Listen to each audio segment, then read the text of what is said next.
কৃষ্ণ, রাধে রাধে। তোমরা সবাই কেমন আছো?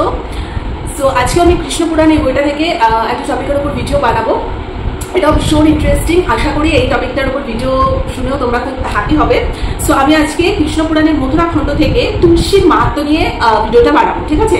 তুলসী গাছে কি মাহাত্ম্য সেইটা নিয়ে এই বইতে খুব সুন্দর করে লেখা রয়েছে। যারা কৃষ্ণ পুরাণ বইটা কিনেছো তারা তো জানে, আর যাদের নেই তারা আমার এই ভিডিওটা দেখো।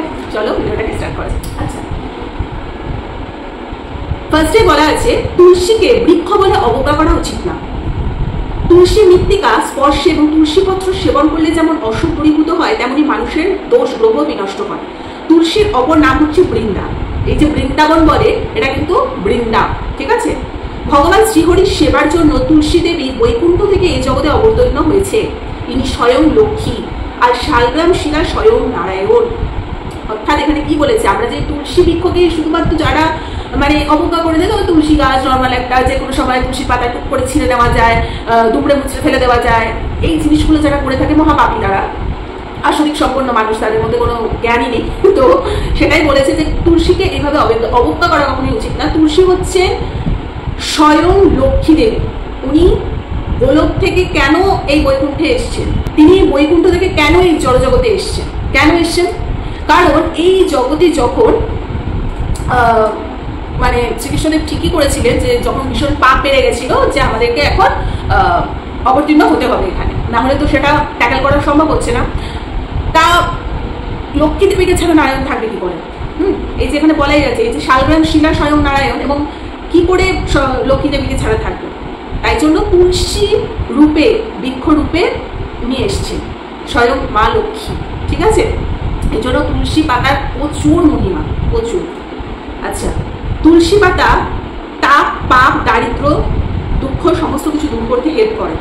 শ্রীকৃষ্ণ বিষয় বিগ্রহ আর তুলসী আশ্রয় বিগ্রহ, একদম। শ্রীকৃষ্ণ শক্তিমান, তুলসী স্বরূপ শক্তি, একদমই তাই।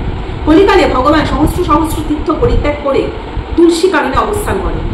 বাবা, প্রত্যহ তুলসী দর্শন মানে প্রতিদিন তুলসী মাকে দর্শন করা, স্পর্শ করা, ধ্যান, গুণকীর্তন, প্রণাম, গুণশ্রবণ, রোপণ, জলদান, পূজা করা মঙ্গলময়।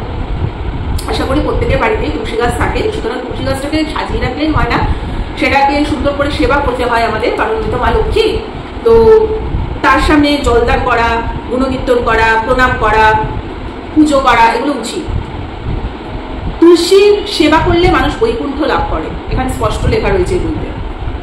মা লক্ষ্মীকে সন্তুষ্ট করলেই শ্রীকৃষ্ণদেব সন্তুষ্ট হবে, নারায়ণ সন্তুষ্ট হবে। যার গৃহে প্রতিদিন শ্রী তুলসী জলসেচনাদি দ্বারা পূজিত হয়ে থাকেন, তার যাবতীয় মঙ্গল হয় এবং যমদূতগণ তার গৃহে কখনোই আসতে পারে না। মানে যার গৃহে তুলসী মাতাকে নিয়মিত পুজো, জল, মঙ্গল মানে আরতি করা হয়, তার বাড়িতে কখনোই যমদূত পা রাখতে পারে না। শ্রী যমরাজ দূতগণকে বলেছিলেন, যে সকল মানুষ কণ্ঠে তুলসী মালা ধারণ করেন, যারা তুলসীর নাম কীর্তন করেন এবং তুলসীর সেবা করেন, তোমরা তাদের কাছে যাবে না। এটা কিন্তু ভেরি ইম্পর্টেন্ট। এই যে আমরা তুলসীর মালায় যে নাম জপ করে থাকি না, ওটা কিন্তু স্বয়ং বৃন্দা দেবী, ঠিক আছে? মা লক্ষ্মী। ওই জন্য কিন্তু ওকে যেখানে সেখানে ফেলে রাখলে হবে না। এটা সুন্দর থলের মধ্যে রেখে সিংহাসনে রেখে দাও, মাকে নমস্কার করো, নমস্কার করে মায়ের আরাধনা শুরু করো, তুলসী মায়ের সুন্দর করে পুজো দাও। আর কণ্ঠে যে আমরা তুলসী কাঠের মালা পরে থাকি, স্বয়ং মা লক্ষ্মী বিরাজ করছেন। এবং যমদূত এটাই বলেছেন, যমরাজ, যে যার কণ্ঠে দেখবে তুলসীর মালা রয়েছে, মৃত্যুর পরে তুমি কোনোদিনও তাকে স্পর্শ করতে পারবে না, কখনোই না। কারণ সে স্বয়ং নারায়ণের ভক্ত, যে তাকে আমরা কি করে আমাদের কাছে টেনে নিয়ে আসবো? তো এটাই হচ্ছে ব্যাপার। তুলসীর মালা জপ করা এবং তুলসীর কণ্ঠী ধারণ করা কিন্তু ভীষণ ইম্পর্টেন্ট। আমাদের শরীর, মন, আত্মা সব অন্যরকম ভাবে শুদ্ধ হয়ে যায়। এবং তুলসীর মালা তো মানে করে এরকম ধারণ করা যায় না যারা নিরামিষাশী হন, যারা মিথ্যা কথা বলে না, কুনিন্দা কুপরচর্চা করে না, এইসব যারা বাদ দিয়ে ভুলভাল, মেন হচ্ছে নিজেকে সঠিক ভগবানের পথে রাখে যারা, তারাই মতো তুলসী মালা কণ্ঠে ধারণ করতে পারে। মিথ্যে কথা বলা না, এগুলো তো পবিত্র জিনিস। আর তুলসী মালা ধারণ করার প্রচুর বেনিফিট আছে। প্রথমত যমরাজ স্পর্শ করতে পারে না, তোমার কোনো বিপদ আপদ হবে না, বজ্রবিদ্যুতে তোমার মৃত্যু হবে না, সাপে কাটবে না তোমাকে, এরকম বহু কিন্তু রেজাল্ট রয়েছে। ইনফ্যাক্ট আমাদের শরীর, আমাদের মন, সব আত্মা শুদ্ধ করে দেয় তুলসী। কারণ আমরা যে আহারটা গ্রহণ করছি সেটা কিন্তু গন্ধ দিয়েই যাচ্ছে, অর্থাৎ মা লক্ষ্মীকে স্পর্শ করে যাচ্ছে। তাই জন্য বলে যে কখনো আমিষ খেয়ে তুলসীর মালাটা না করাটাই বেটার। কারণ কাউকে জীব হত্যা করে সেই আমিষটা খাচ্ছে, তখন সেটা তো গলা দিয়ে যখন নামছে তুলসীর মালাকে স্পর্শ করে তো নামছে, সেটা কখনো উচিত না। তাই নিরামিষ যারা ভক্ষণ করে অনায়াসে তারা তুলসীর মালা পড়তে পারে। ঠিক আছে, স্বয়ং এই বইগুলো পড়লে কত কিছু জানা যায় বলো তো। আচ্ছা, তারপরে কি বলেছে, সন্ধ্যাবেলায় তুলসীর নাম উচ্চারণ করলে এবং তুলসী তলায় সন্ধ্যা দিলে সহস্র গোদানের ফল লাভ হয়। ভক্তি ভরে তুলসী সেবার ফলে দারিদ্র দূর হয় এবং অসুখ বিসুখ সমস্ত দূর হয়। তুলসীতে জল দিলে সেই জলে ত্রিভুবন পরিতৃপ্ত হয়। কত গুণ তুলসী গাছে। তুলসী পত্র দিয়ে বিষ্ণু ছাড়া অন্য দেবতার পূজা করা নিষেধ, তাতে মহাপাপ হয়। একমাত্র শ্রীকৃষ্ণ বা বিষ্ণুর পুজোতেই বা গোপাল যাই হোক ওনারই বিগ্রহতে একমাত্র তুলসী পত্র দিতে হবে। বাদ বাকি কোনো দেব দেবী কারোর পায়ে বা কারোর প্রসাদে কিন্তু তুলসী পাতা দেওয়া যাবে না।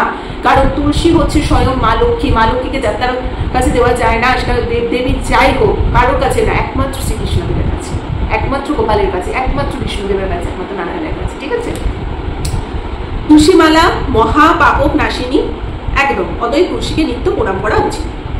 তাহলে তুলসী বৃক্ষের কতটা মাহাত্ম্য আমরা আজকে এটা আলোচনা করলাম। সো আরেকটা তোমাদেরকে এটাও তোমাদের শেয়ার করে দিই, দাঁড়াও। তুলসী জলদানের সময় আমাদের কি বলা উচিত? যখন আমরা তুলসী মাকে জলদান করবো সেই সময় কি বলা উচিত? প্রথমত হরে কৃষ্ণ মহামন্ত্র বললেই হয়ে যায়, কারণ একই ব্যাপার। আর তার সাথে এটাও বলা উচিত যে কৃষ্ণপ্রিয়া, কারণ তুলসী মা তো কৃষ্ণপ্রিয়াই তো। কৃষ্ণপ্রিয়া হে তুলসী, দিলাম তোমায় জল, তোমার চরণ ছাড়া আমার নেই কোনো সম্বল। সুখে যেন মরতে পারি এটুকু মোর আশা, তোমার চরণে রইল আমার অশেষ ভালোবাসা। জলদানের সময় যদি বলা যায় তো ভালোই হয়, নিজের মতো করে একটু বলবেন, মানে তুলসী মায়ের কাছে প্রার্থনা করা। মা লক্ষ্মী উনি, তুলসী মা যদি সন্তুষ্ট হন, রাধা মা যদি সন্তুষ্ট হন, সবই একই। রাধা মা, লক্ষ্মী মা, তুলসী রানী যদি সন্তুষ্ট হন, অনায়াসে কিন্তু শ্রীকৃষ্ণদেবের কৃপা অনেক জলদি পাওয়া যায়। এই জন্য সবাই রাধা রাধা করতে বলে কেন? কারণ শ্রীকৃষ্ণের অন্তরঙ্গ শক্তি হচ্ছে রাধা রানী। যখন আমার একটা এক্সাম্পল দিই, ধরো আমার বিয়ে হয়ে গেছে, আমার হাজবেন্ডের ব্যাপারে যদি কেউ কোনো ভালো কথা বলে, সেটা যেরকম সবার ফার্স্ট আমার মন জয় করবে। আমার হাজবেন্ড, আমি পাশে বসে রয়েছি, সবাই আমার প্রশংসা করে যাচ্ছে, আমার হাজবেন্ডের কোনো তোয়াক্কা করছে না। সেখানে আমি যতটা না হ্যাপি হব, আমার হাজবেন্ডকে যদি কেউ বেশি প্রশংসা করে, আমার অর্ধেক প্রশংসা নেওয়া হয়ে যাবে। সে ব্যাপারটা কিন্তু সেম।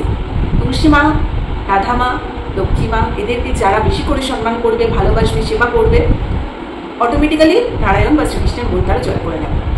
সো আশা করি আজকে ভিডিওটা ভালো লেগেছে। যদি ভালো লেগে থাকলে একটা বিষয় সাবস্ক্রাইব করে দিও। সকলেই ভগবানের নাম জপ করতে থাকো। আর কোন বিষয়ের উপর ভিডিও বানিয়ে দেবো ডেফিনেটলি আমাকে কমেন্ট করে জানিয়েছি। চলো, হরে কৃষ্ণ।